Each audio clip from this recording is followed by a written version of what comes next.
Hey, what's up, everybody? Welcome to Ask the Organic Guy.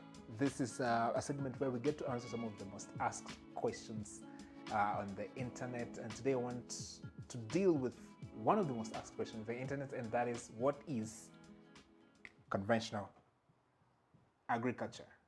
Apparently, it's one of the most asked questions on the internet, and the internet itself really doesn't do itself a lot of justice in trying to define what it is. And my goal today is to give you a very simple and easy definition that you can be able to use in your day-to-day lives. So, as usual, I'd like to first start by really breaking down this towards their basic meaning so that we can actually have a really good foundation of where to start, right?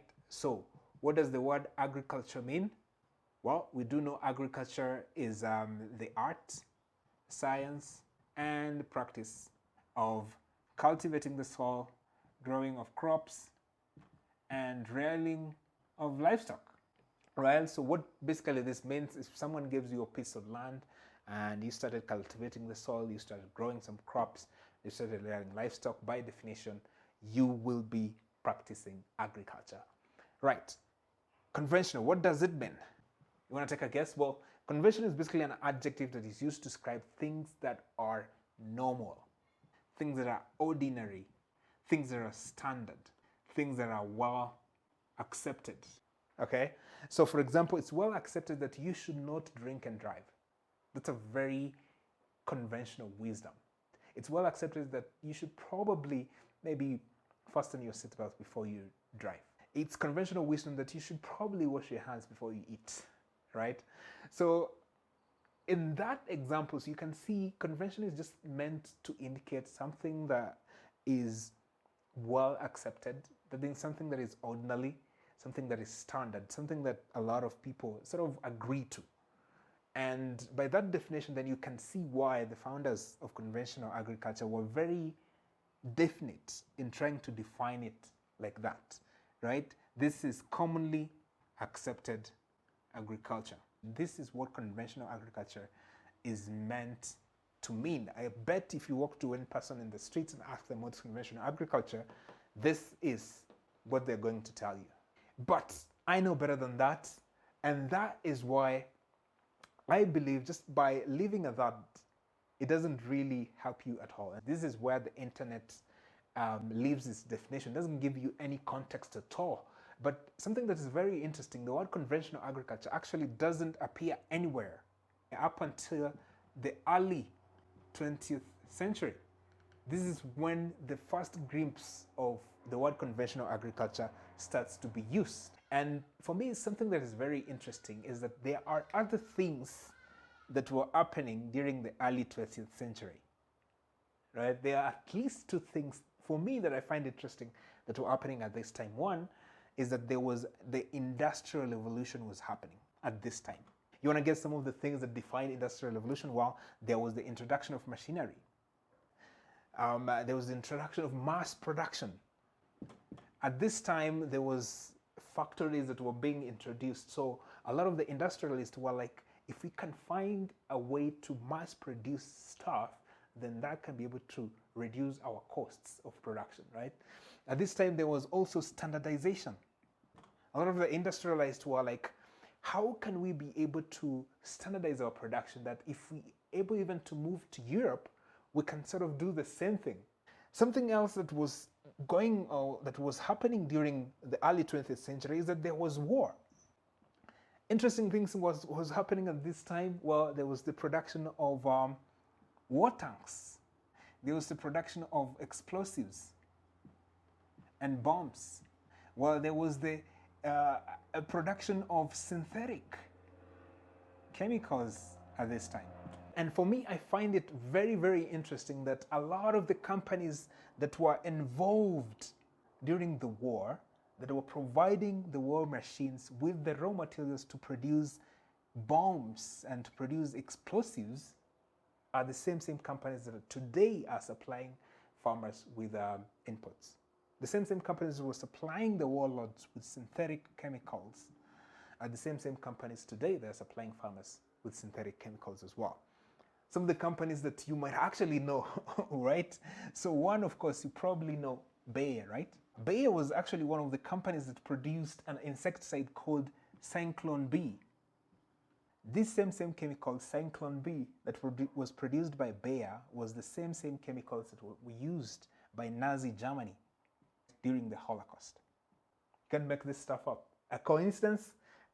You tell me, I don't know, right? Another company you might know about, Syngenta, was one of the companies that was used during the war. They produced pesticides called DDT. This is actually a dioxide, one of the most toxic chemicals that you can ever find. Same company, they are also producing synthetic chemicals today and supplying it to farmers. Another company that you might know, DuPont, was a company that was used during the war to produce explosives and nitrates and phosphates to produce bombs for the war. Right? A lot of you probably don't know this, but same raw materials that are being used in producing bombs and explosives are the same raw materials that are being used in production of synthetic fertilizers, something like nitrates and phosphates. Some company that you might know about, Dow Chemicals, was also used by the war criminals to actually produce synthetic chemicals. Some of you might know Agent Orange, right? Dow produced these chemicals. These are the same chemicals that the United Military used in Vietnam during the war. And these chemicals has caused a lot of havoc to the Vietnamese people. A lot of people in Vietnam right now cannot grow crops. Why? Because of the devastating effect that Agent Orange had on their soils. If they grow crops, they will probably be growing Agent Orange chemicals for them to eat. A lot of babies in Vietnam are actually very much dysfunctional. Their genetics were highly dysfunctional due to Agent Orange, a chemical that was being produced by Dow Chemicals. So as you can see, there is a huge link between companies today that are producing synthetic chemicals and synthetic fertilizers for farmers today that were highly involved during the World War. So that's why I always, right, every time that I hear the narrative that it was necessary for us to use synthetic chemicals in order to help in growing food for the growing population, I always laugh, right? Every time we hear the notion that synthetic fertilizers were unnecessary for us to feed the growing population, I always chuckle, I always smile, I always laugh. In fact, well, why? Because that narrative doesn't quite actually fit the facts. And here are the facts. The population boom didn't happen up until the 1960s and 1970s. But guess what? These chemicals, these very processes, such as the Haber-Bosch processes, was invented way earlier, even before the population boom happened. It was produced during the First World War and used extensively during the war to produce what? Explosives and bombs. So every time I hear that kind of narrative, I always laugh and say, do you think we are stupid? The real reasons why we are using synthetic fertilizers today and we're using synthetic chemicals today is because they needed another market after the war ended. And that just happened to be in agriculture. And that's where they found, and that's where all these companies that supplies these chemicals during the World War found their home. Bayer, Syngenta, DuPont, Dow, and so many other companies found their home in the agricultural space. If you think this doesn't make sense, let's try and decipher then. What are the characteristics that makes up conventional agriculture? Well, there is heavy use of machinery. Where else do we see the heavy use of machinery? Well, during the Industrial Revolution, there was heavy use of machinery. In the conventional system, it's usually large scale and monocultures. Okay, where do we see this philosophy and this belief from? Well, we see it from the Industrial Revolution, where there was mass production and where there was standardization. Very similar kind of mentality that was transferred from the Industrial Revolution into the conventional agriculture system.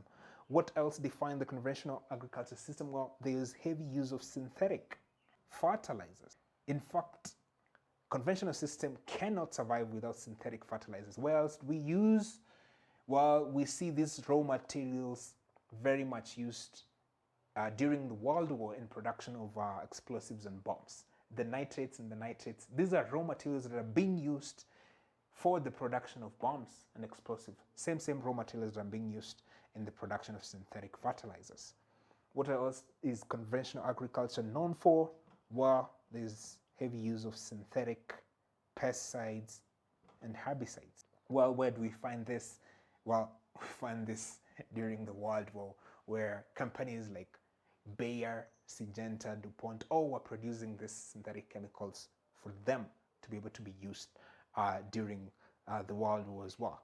I hope this one makes sense. So from that, if I was able to connect this kind of dots, it clearly tells me that the conventional system was highly modeled behind the industrial revolutions, and it was highly modeled behind the war machine.